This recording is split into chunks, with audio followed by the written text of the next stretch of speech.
राधे राधे दोस्तों, एक बार फिर से मैं अपने YouTube चैनल राधा रानी की भक्ति में आपका स्वागत करती हूँ। आज मैं आपको माघ मास महात्म्य 3 की कथा सुनाने जा रही हूँ।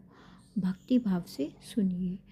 सब प्रकार के विघ्नों का नाश करने वाले गणेश जी, सारी सृष्टि का पालन करने वाले भगवान विष्णु, ज्ञान की दाता सरस्वती जी, सब पुराणों के कर्ता श्री व्यास जी तथा सभी ज्ञानी जनों के चरण कमलों में नमस्कार करके भगवान की श्रद्धा और भक्ति रस में डूबे हुए माघ मास महात्म्य 3 की कथा मैं सुनाने जा रही हूँ।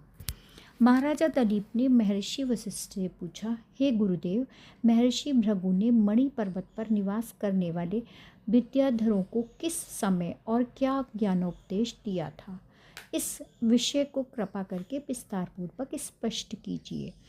वशिष्ठ जी ने उत्तर दिया, हे राजन, एक समय प्राचीन काल में 12 वर्षों तक वर्षा नहीं हुई। इस प्राकृतिक प्रकोप से धर्म, व्रत, पूजन, हवन तथा सद्योपासना इत्यादि सब समाप्त हो गए। वेदाध्ययन और मंत्रोपचार के शब्द सुनाई पड़ना बंद हो गए।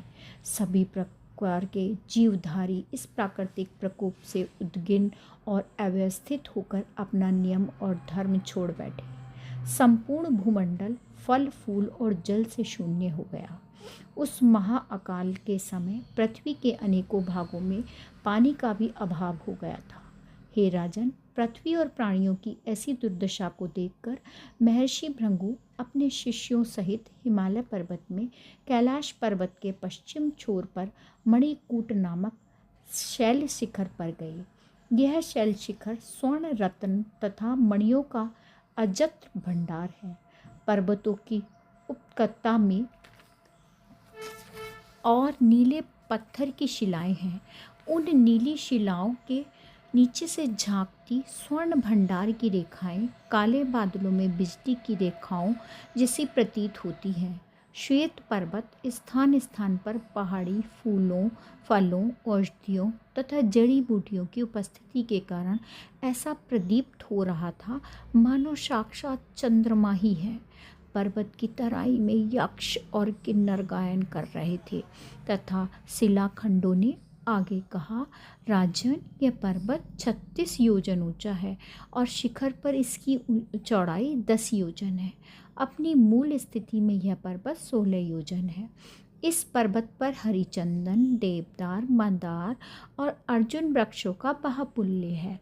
लंबक और जायफल के वृक्षों से युक्त यह पर्वत लता, गुल्मों तथा निकुंजों से अवेष्टित है। यहाँ पर सदैव ही फलों और पुष्पों का बाहुल्य रहता है। इस सुंदर रमणीक पर्वत का अवलोकन करके दुर्विष पीड़ित महर्षि भृगु जी अपने शिष्यों सहित इस पर्वत पर निवास करने लगे। ऋषिश्रेष्ठ ने इस पर्वत पर अनंत काल तक निवास करते हुए पर्वत की कंदराओं तथा वनों में उन्होंने तथा उनके शिष्यों ने दीर्घकाल तक तप किया। राधे राधे दोस्तों, अब मैं आपके नेक्स्ट वीडियो माघ मास महात्म्य अध्याय 4 में मिलती हूँ। राधे राधे।